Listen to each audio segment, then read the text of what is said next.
নমস্কার বন্ধুরা, Shelley's food স্টাইলে তোমাদের সবাইকে স্বাগত জানাই। আজকে আমি হাজির হয়েছি ভেন্ডির মুখরোচক একটা রেসিপি নিয়ে। আর এটা খেতে খুবই সুস্বাদু হয়। বাড়ির বাচ্চা থেকে বড়রা সবাই এটা খুবই পছন্দ করে। চলো বন্ধুরা, রেসিপিটা দেখে নিই। এখানে আমি ভেন্ডি নিয়ে নিয়েছি 500 গ্রাম মতো। ভেন্ডিটা ভালো করে আগে ধুয়ে এরকম 2 টুকরো করে কেটে নিয়েছি।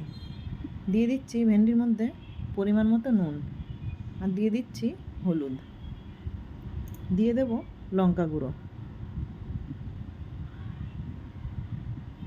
আর দিয়ে দিচ্ছি 1/2 চামচ জিরে গুঁড়ো, দিয়ে দেব ধনে গুঁড়ো, আর দিয়ে দেব একটা পেঁয়াজ কুচি।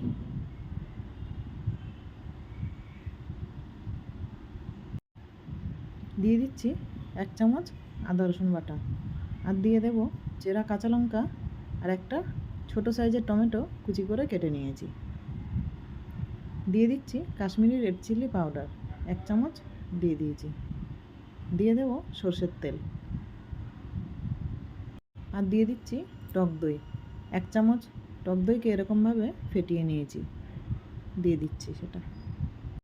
এই সব মশলাগুলো ভেন্ডির সাথে ভালো করে মাখিয়ে নেব।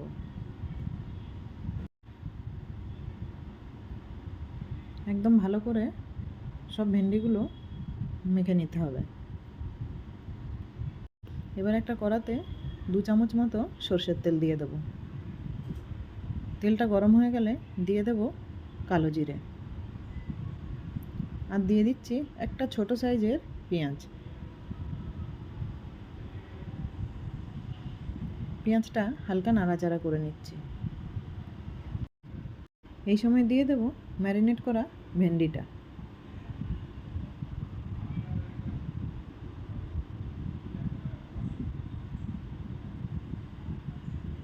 এবার একটু ভেন্ডিটা নাড়াচাড়া করে নিচ্ছি। ভেন্ডিটা কিন্তু বেশ ভালো করে কষিয়ে নিতে হবে। 4 থেকে 5 মিনিট মতো ভেন্ডিটা নাড়াচাড়া করে ভালো করে কষিয়ে নেব।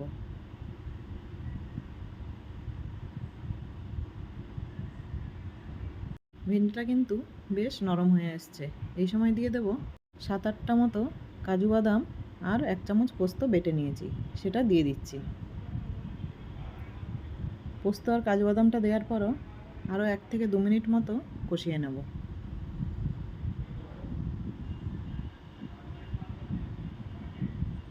দিয়ে দেব মশলার বাটিটা ধুয়ে জল দিয়ে দিচ্ছি।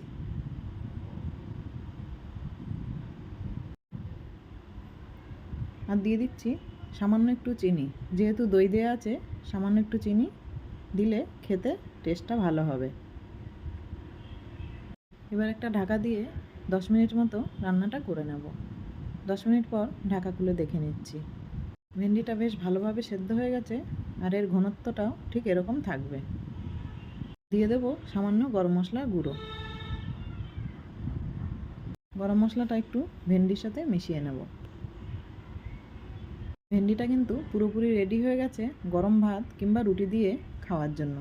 এবার একটা প্লেটে সার্ভ করে নিচ্ছি। বন্ধুরা, তোমরা একবার অবশ্যই বাড়িতে বানিয়ে দেখো, খেতে কিন্তু খুবই টেস্টি হয়। আর বন্ধুরা, ভেন্ডির রেসিপিটা ভালো লাগলে একটা লাইক দিয়ে দেবে। দেখা হবে পরের ভিডিওতে।